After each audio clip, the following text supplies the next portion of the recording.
Olá, amigos aprendizes do Evangelho. Estamos no capítulo 26 do Evangelho segundo o Espiritismo e o título é Dai gratuitamente o que recebestes gratuitamente. Então, hoje a gente vai entender um pouquinho, né, o que a gente deve dar e receber gratuitamente, baseado principalmente no ensino que Jesus transmitiu aos apóstolos na época. Então a gente vai contextualizar bastante o que Jesus quis dizer aos discípulos e também ao povo da época. E depois a gente também traz, ó, gatinha aí fazendo companhia. E depois a gente também puxa para os dias de hoje, porque tem o pós-cristianismo, né, que veio com Jesus, e também tem o contexto do pós-espiritismo, que muda a nossa visão de Deus, né? Se Deus é um grande empresário, um grande negociador, ou se não é essa a proposta. E trazer para o nosso contexto, para o contexto de hoje, quando a gente faz preces, do contexto quando a gente procura a mediunidade, e vamos entender isso melhor.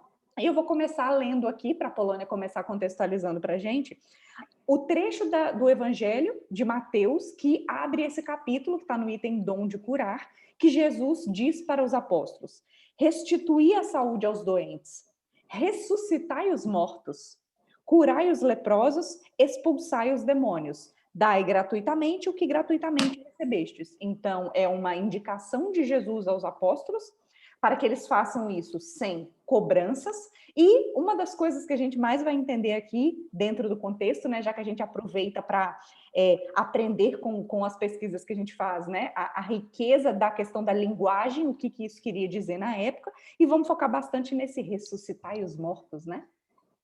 É isso? Olá, aprendizes, um prazer estar com vocês.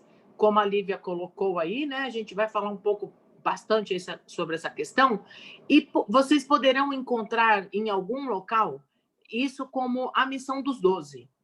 O que significa essa missão dos 12? Seriam a missão dos 12 discípulos de Jesus. Então, veja, nesse trecho de Mateus, Jesus ele não está falando para a multidão. Ele está falando especificamente para os seus discípulos. Lembrando que o que é o discípulo? É aquele que conheceu Jesus, não só conheceu, né, mas que entendeu a proposta de Jesus e quis seguir a linha de trabalho de Jesus. Então, eles já tinham um pouco de conhecimento.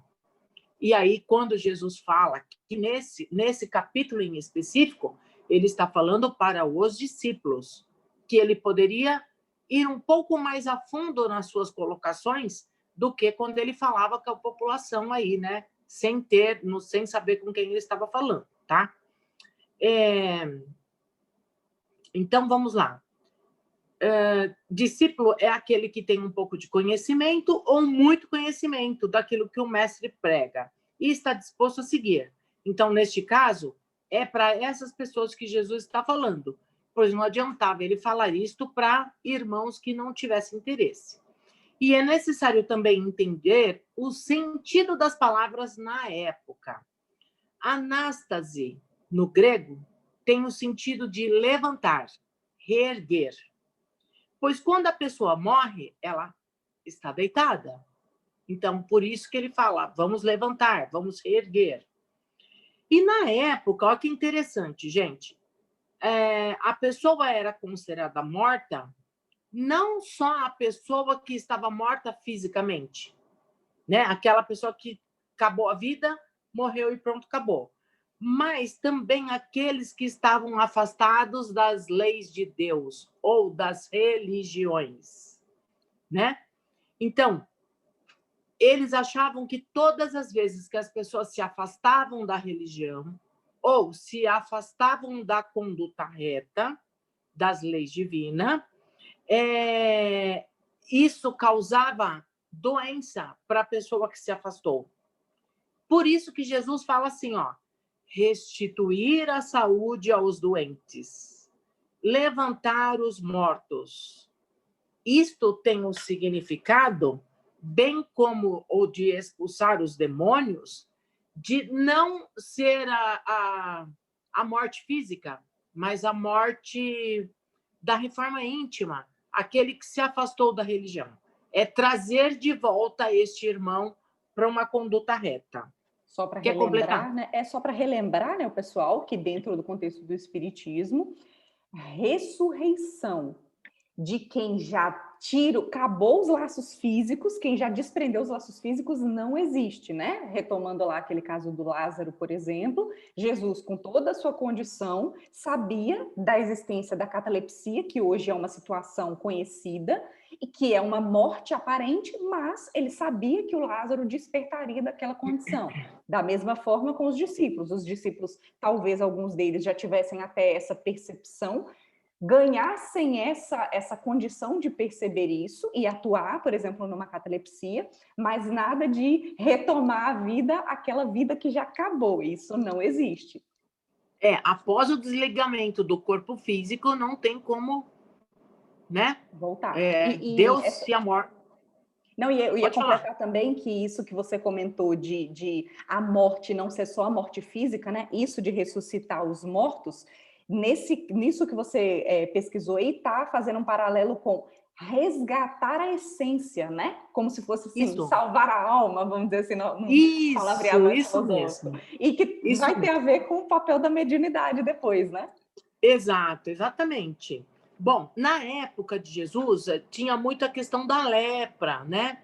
Porém, a gente precisa esclarecer que a lepra era toda doença de pele era considerado lepra, ok? Então, mesmo que a pessoa não tivesse lepra, ela tinha uma doença de pele, ela era levada para ficar junto com os leprosos, e é claro que aí ela acabava pegando também, porque a lepra era contagiosa, né?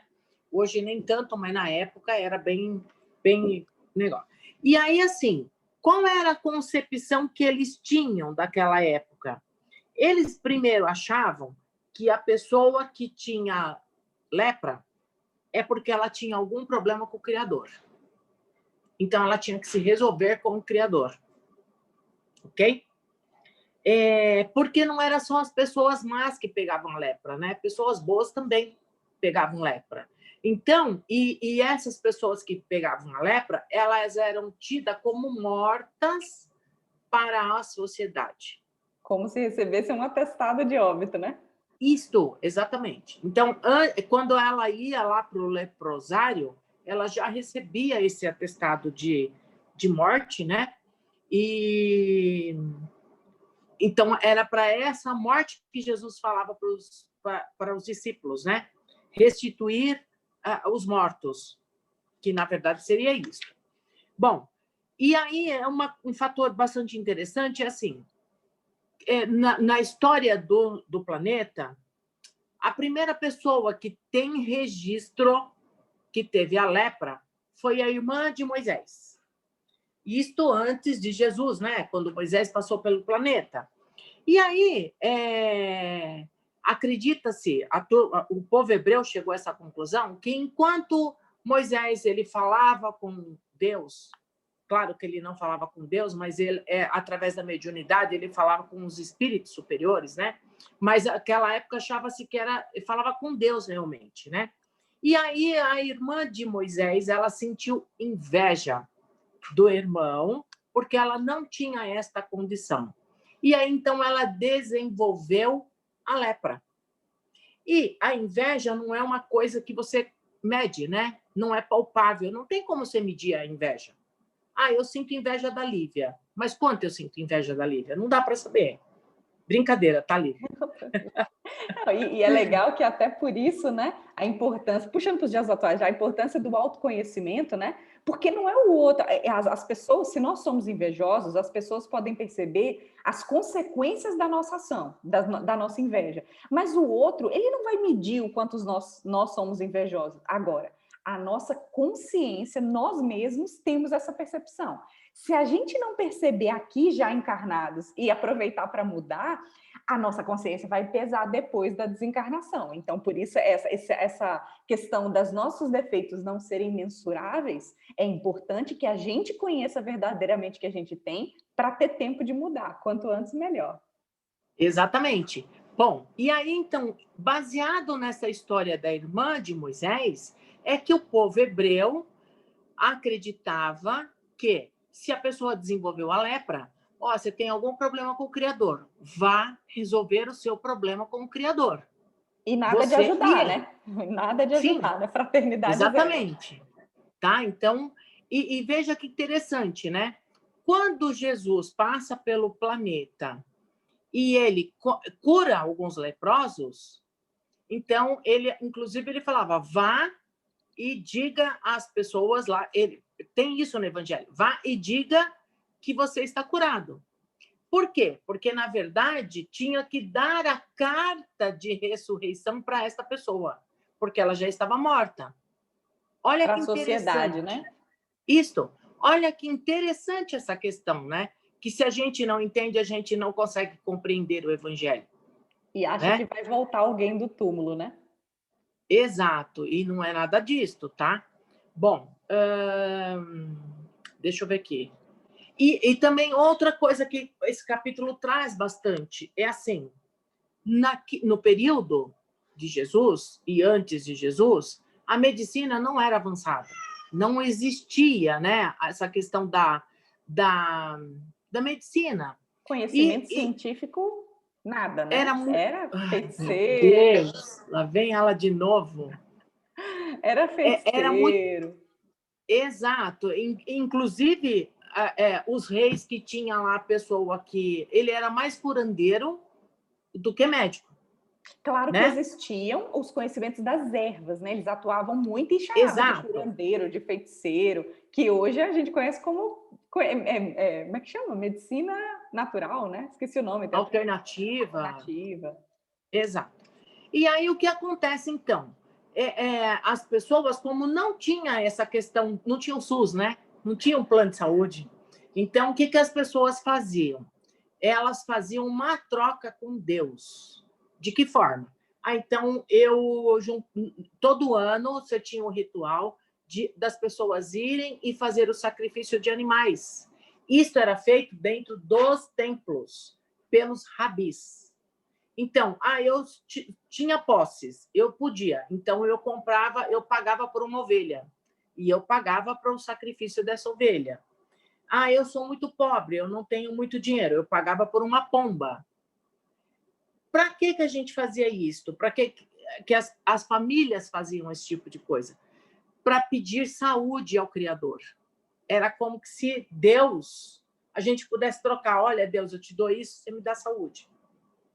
Tá? Mas isso era ignorância das pessoas do planeta naquele período e também pela questão das pessoas não ter aonde recorrer quando ficasse doente. Tá?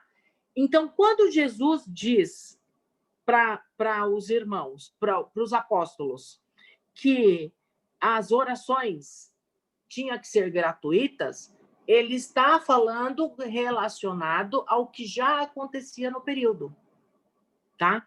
Quer completar, Além Lívia? disso, né? Além disso, de irem no templo, fazer essa negociação com Deus através do sacrifício dos animais, se você pensar, tem aqui também a descrição daquele evento de expulsão dos vendilhões do templo, né? Quando Jesus repreende as pessoas que estavam fazendo negociação. Imagina, as pessoas estão ali se aproveitando de certa forma, fragilidade, né? Porque isso de querer negociar saúde, querer negociar, sei lá, um pedaço no céu, é uma fragilidade do ser humano, e aquelas pessoas que estavam ali vendendo estavam se aproveitando disso. Então, era tanto venda de mercadorias aleatórias, que se aproveitava naquela circulação de pessoas crentes, né? Pelo menos teoricamente, tinha muito mais hipocrisia, né? Mas também eram crentes, e também a venda dos animais, né? Então, eles se aproveitavam disso, e o templo era de transação financeira, né? Então é o Deus Sim. como um grande negociador, como se ele precisasse de alguma coisa de nós.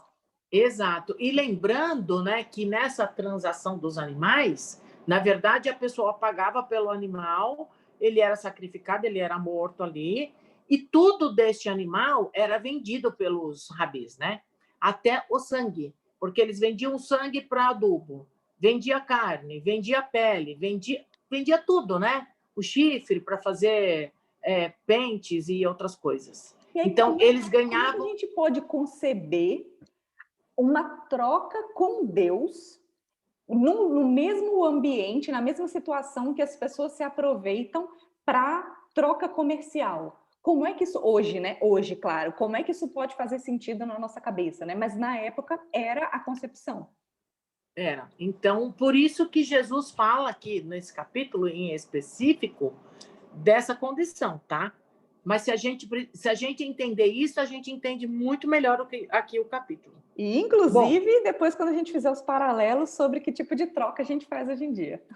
Exato. Vou entender a época. Aqui, no livro Há 2000 Anos, e tem um relato sobre o senador Lentulus, né? A filha dele, Flávia, ela adquiriu a lepra infantil. E aí ele era senador e ele ouviu falar sobre o Galileu e ele queria conhecer o Galileu, bem como a sua esposa, Lívia, queria conhecer o Galileu na tentativa do Galileu curar a filha dele, porque só Jesus poderia curar a lepra, na verdade, né? E aí ele vai para uma região, né? Uma cidade pequena, aonde Jesus costumava passar. E uma tarde o senador, então, ele vai à procura de Jesus. Jesus sabia disto, né? Sabia porque ele tinha essa condição de saber. E aí então Jesus encontra o senador. E aí Jesus conversa com o senador e ele pede a cura da sua filha. E Jesus, então, responde ao senador: não venho ao seu encontro de um homem orgulhoso, vaidoso, mas eu venho até você para atender ao coração de uma mãe, ao coração materno de alguém que sofre muito, né? Pois a Lívia tinha condições, né, desse pedido e já tinha sintonia com o cristianismo nascente. Por outro lado, o senador orgulhoso, e aí entra, será que o senador não podia sacrificar um animal pela cura da filha? Podia, mas de que adiantava? O sacrifício de animais não curava a lepra? Por outro lado, ouvia-se falar de um Galileu que curava. Imagina o senador todo orgulhoso, não podendo comprar a cura da filha com dinheiro. Então ele vai todo escondido, né, nesse encontro com Jesus. E o que ele tinha a oferecer? Porque nem a sinceridade do coração ele tinha condições de oferecer. Então a Flávia só foi curada por causa do sentimento e do merecimento da Lívia, e não dele. E aí ainda vem um convite plus aí para ele, né? Exatamente. E veja, Jesus, nesse momento, ele imaginava não, ele sabia que seria difícil, mas que talvez o senador pudesse mudar neste momento, né? Mudar o seu comportamento, mudar o seu sentimento. O que, na verdade, não ocorre, né? Se tivesse ocorrido, ele teria encurtado muitas reencarnações difíceis que ocorreram após este momento, né? Mas mesmo assim... Eu fico até pensando que Jesus pode até ter feito esse convite para que hoje a gente tivesse isso como exemplo. E só para esclarecer para quem não sabe, né, o Públio Lentulus é uma das encarnações do Emmanuel, que está aí com a gente até hoje, né? Então, assim, foi o mentor do Chico. Então, assim, ele não aceitou na época, podia ter encurtado, mas não, passou, deixou até aí nos seus romances vários exemplos das suas vivências e do quanto ele sofreu para aprender. Então, eu fico pensando que Jesus já sabia que esse rastro podia ser deixado de exemplo para a gente. Exato, né? E aí, então, na verdade, ele não aceita, quer dizer, ele não modifica e ele passa por todo esse processo, né? Isso são fatos que a gente vai estar colocando aqui em relação à época. Veja, quando Jesus passou para o planeta e ele fala com os seus discípulos, na verdade, ele está falando para os espíritos imortais e não para as pessoas de corpo físico, não para o homem perecível, né? E Jesus ele veio trabalhar em nós o campo do sentimento. E o maior do sentimento é o amor, tá? Então, ainda hoje nós precisamos trabalhar esse nosso campo, porque ainda é bastante falho, né? Com certeza. Emmanuel diz assim no Caminho da Luz: que com a vinda do Cristo, a responsabilidade foi agravada nos deveres do coração, porque ele foi amor, né? Ele vivenciou essa prática, né? Então, que a gente deve trabalhar isso em nós. De que forma? Expulsando as nossas arrogâncias, vaidades, orgulhos, curando as nossas dificuldades, né? Purificando exatamente tudo aquilo que está ligado no campo do sentimento e do coração. Então, que a gente possa olhar para dentro de nós mesmos e fazer esta cura através da nossa reforma íntima. É fácil? Não, não é. Mas a gente tem que começar. Aí o Espírito... Fala. Pode falar. Não, eu quero fazer comentário sobre isso do Emmanuel ter falado aí, né? Não, pode falar. Que veja, ele puxa, ele fala que com o Cristo existe uma responsabilidade maior da nossa parte. Porque Jesus clareou nossa mente. Então, assim, não justificava, depois de Jesus, toda aquela hipocrisia, né, dos fariseus, a que Jesus tanto repete, né? Porque Jesus veio abrir os nossos olhos, assim como o Espiritismo depois. E aí, disso que o Emmanuel falou, que a gente tem que procurar se curar, né, com a nossa reforma íntima, eu queria puxar aqui para o tópico ainda das preces pagas, porque, assim, na época, acho que a gente entendeu bem aí com as pesquisas que a Polônia trouxe, da troca, né, que se pensava como um Deus negociador, mas assim, mesmo que hoje, com o conhecimento que a gente tem, a gente ache um absurdo isso de pagar para o outro fazer prece, né, ou pagar por um pedaço do céu, porque é totalmente falta de bom senso achar que Deus está interessado no nosso dinheiro, que às vezes a gente fala até fazer o bem, às vezes a gente começa a fazer o bem para ter um pedacinho do céu, né? Para ter um lugarzinho na colônia. Então, em menor, numa situação um pouco minimizada, a gente ainda tem esse sentimento de troca com Deus. Quando a gente faz uma promessa e paga a promessa, é uma superstição nossa. Não é que Deus precisa disso, isso é importante. E aí, apesar desse negócio de prece paga ser um pouco de absurdo, eu queria chamar atenção para um negócio que Kardec coloca aqui no item, que é, falando que as preces pagas nada a ver, né, pagar para alguém fazer prece, mas que ele ainda fala, as preces pagas ainda tem um outro inconveniente. Aquele que compra se crê frequentemente dispensado de orar. Então, como eu estou comprando para outra pessoa fazer prece por mim, eu estou livre disso. E eu queria fazer um paralelo com hoje, quando a gente procura uma igreja, um centro espírita, um lugar qualquer, uma religiosidade. Vamos dar o exemplo do centro espírita, né, já que está no nosso contexto. Muitas vezes as pessoas procuram o centro espírita transferindo a responsabilidade. Então, a gente sabe que estamos indo solicitar a assistência dos espíritos, os espíritos podem atuar na nossa vida, né, podem nos ajudar, mas não é uma transferência de responsabilidade. Não adianta colocar a responsabilidade por nossa cura, por transformação, no centro espírita, nos espíritos, no médium. Não, a responsabilidade continua sendo nossa. Então, de forma alguma, nós estamos isentos dessa responsabilidade de nos transformarmos. Esse é um ponto muito importante. Então, mesmo que hoje as pessoas que estão nos ouvindo, né, concordem que pagar pela prece é absurdo, vamos observar se internamente, em menor grau, a gente ainda não tenta negociar com Deus ou negociar com os espíritos. Verdade, é isso mesmo, Lívia, bem colocado. Bom, então veja, né? Antes de Jesus, tinha lá o povo, teve Moisés lá e tinha o povo que vivia. Vem Jesus e dá uma clareada e abrange isto, né? E aí, depois, Kardec vem com o Espiritismo e traz esse clareamento para a gente, né? Então, na verdade, ele decodificou e traz aqui as obras dele para a gente até hoje estar estudando, para até hoje a gente estar entendendo o que Jesus quis dizer e clarear isto, né? Então, veja, veja que não é que Jesus não disse tudo, isso é importante, né? O que Jesus exemplificou cobre tudo, cobre o espiritismo, cobre tudo que vai vir pela frente. Só que passou 2000 anos e a gente ainda não entendeu, né? E de alguma forma a gente continuou fazendo trocas, a gente continuou enxergando Deus como negociador.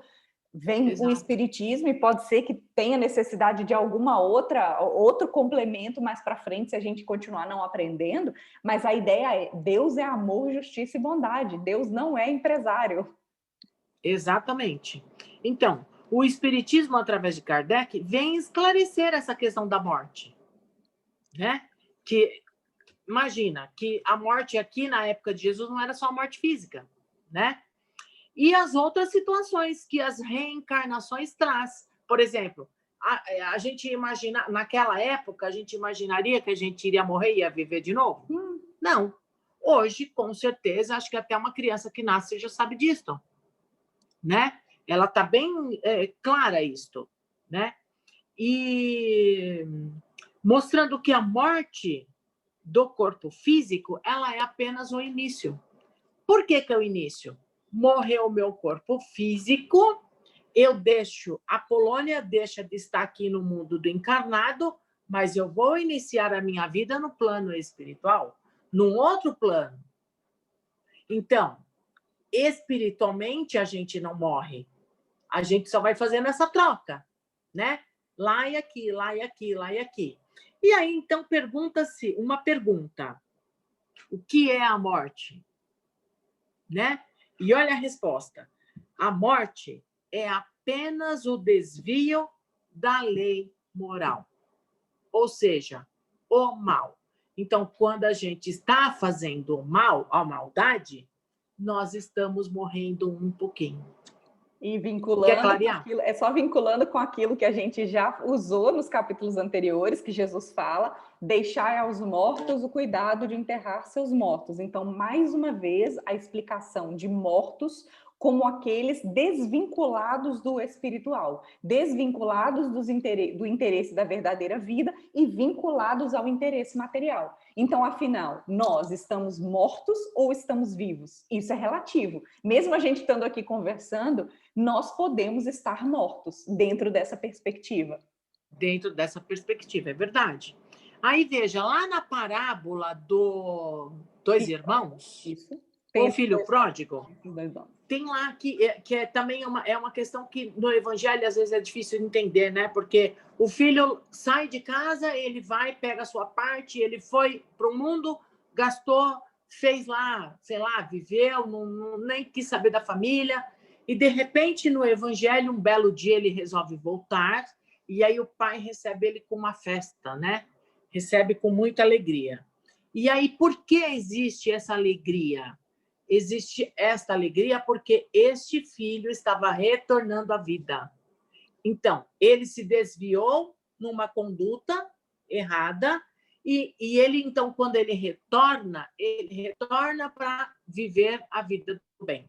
Então, é como se ele pudesse estar renascendo, né? Ressuscitando de novo em relação às suas questões íntimas, né? Tá? Bom, aí tem uma pergunta assim: como é que a gente pode ajudar alguém? Como nós podemos ajudar o próximo? Então, a resposta é: primeiro, a gente tem que se iluminar a nós mesmos, e só assim a gente poderá iluminar o outro, curar o outro, ajudar o outro.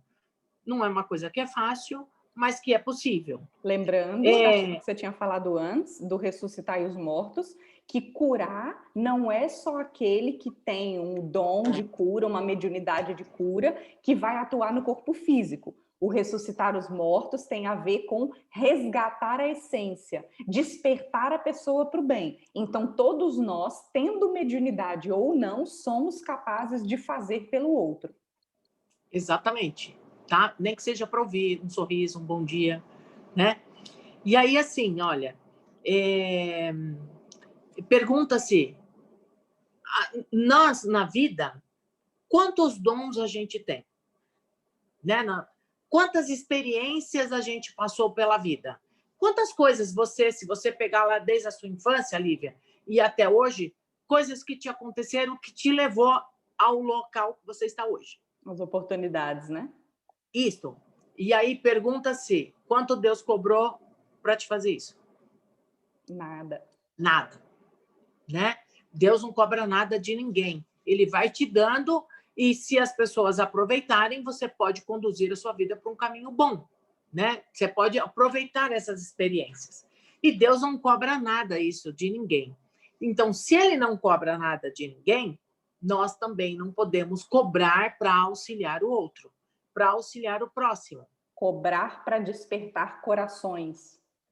É até uma coisa Exato. interessante que eu estava associando aqui, porque nesse capítulo, quando ele fala de dar de graça que de graça recebestes, né? Por exemplo, a mediunidade, né? Que a mediunidade não está à nossa disposição. Acho que você vai até comentar aí, então vou até pular isso. Mas uma coisa importante, que Kardec explicita. Uma coisa é a nossa atuação profissional. Por que a gente pode atuar profissionalmente? Como médico, como dentista, como professor? Porque nós estudamos para isso, adquirimos um conhecimento, adquirimos uma competência. É uma conquista nossa. E aí a gente atua profissionalmente e cobra por isso, né? Assim que funciona ainda no nosso planeta capitalista. Bom, mas ainda assim, a gente pode colocar uma pitada, não uma pitada no sentido de pouco, mas a gente pode colocar o plus do amor em tudo que a gente faz. E aí, uma coisa é cobrar profissionalmente por algo que está numa capacidade adquirida. Mas ainda assim, essa atuação profissional, ela precisa ser de qualquer jeito? Ela precisa ser sem amor e sem cuidado com o próximo? Não, eu acho que em tudo que a gente faz, mesmo que a gente cobre profissionalmente, né, a parte profissional, o que a gente coloca de amor é esse cuidado com o próximo, que é como uma obrigação diante de tudo que Deus nos fornece durante a nossa vida. E a mediunidade, por outro lado, não, né? De jeito nenhum cobrar por uma intercessão que não é nossa, que é de responsabilidade dos espíritos e nós somos só um instrumento. Exato. E aí, então, Kardec vem nesse capítulo reedificar a fé, né? Que ela já havia desmoronado, porque uns capítulos atrás a gente falou que até o ano 300 houve aí a questão da fé, houve movimentações, do cristianismo. manifestações, exato. Chegou nos anos 300 em diante, houve-se parou, né? Parou porque o catolicismo, ele juntou foi a questão político. Exato, e foi para o lado político, então aí ficou adormecida essa questão da fé. Então Kardec ele vem resgatar essa questão da fé com esse capítulo, com todos os seus ensinamentos, tá? E aí, assim, nesse capítulo aqui é usado os elementos, embainha a sua espada, as preces pagas, os sacrifícios que eram feitos, e tudo isso eram elementos muito comuns na época de Jesus. Por isso que se fala, porque Jesus utilizava a vida cotidiana para ensinar os evangelhos, tá? E as pessoas tinham o ato de sacrificar os animais e eles pagavam por esses sacrifícios, né? A luta pela espada, ela era uma coisa corriqueira, né? As pessoas, quando iam à guerra, era a espada que usava, né? E esses rituais todos, eles eram rituais exteriores. Hoje, a doutrina, e Kardec nos traz, a questão dos rituais interior. Então, a gente tem que deixar os rituais exteriores, aquilo que todo mundo vê, e a gente fazer o nosso ritual interior. Eu tenho até Ou seja, a nossa reforma íntima. Pode falar. Até quando alguma coisa que você comentou me fez lembrar disso e se encaixa muito para agora, que o Haroldo comenta que ele conheceu um magnetizador, na verdade, magnetizador junto com um médium de cura, sei lá o que o cara era, e o Haroldo fala, eu presenciei, tinha uma ferida no braço de alguém, o cara conseguia colocar a mão e curar. O Haroldo fala assim, se me contasse eu não acreditaria, mas ele presenciou. Só que, na época lá que você falou da mudança lá da medicina, foi que eu lembrei disso.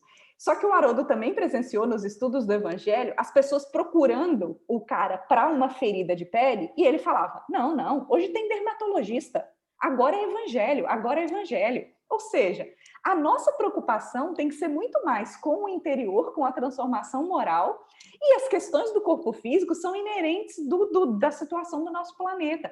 Para isso hoje existe a medicina. Então a gente, claro, deve correr atrás. Agora, querer a cura, Aí a gente vai para o lado da cura interna, porque o mais importante é a transformação interior e, consequentemente, isso vai se refletir na nossa parte exterior também. Exato, com certeza, tá? Bom, a questão da mediunidade, vamos lá. Mediunidade é um ato de uma ação de um telefone que toca de lá para cá. Internet. Pronto, tá? Então não adianta eu falar assim, eu, Apolônia, sou médium, né? Médium, imagina, maravilhosa, fantástica. Eu hoje vou entrar em contato com Kardec. Não vai, não. Não vai. Pode até Gente, achar que vai, né? E ser enganada. Isso não existe, tá? Na verdade, a mediunidade vem do plano espiritual para o material, tá? O vice-versa não existe, tá, gente? E aí, assim, e o médium, ele nada pagou pela sua mediunidade. Então, a mediunidade, quem desenvolve a mediunidade, não pode cobrar de ninguém. Ela tem que ser gratuita. Veja, o povo hebreu, na época, recebeu de graça a questão da Torá, que é a Bíblia, né? Lá dos hebreus, e o entendimento dessa Torá. Jesus vem ao planeta e ele alarga essas informações. Então, ele traz para nós o conhecimento da espiritualidade, ele traz o conhecimento da mediunidade, ele traz o conhecimento do amor e ele vivencia este amor, né? De forma muito intensa, tá? E a gente também aprende as outras dimensões, né? A dimensão do plano espiritual, do plano carnal, enfim.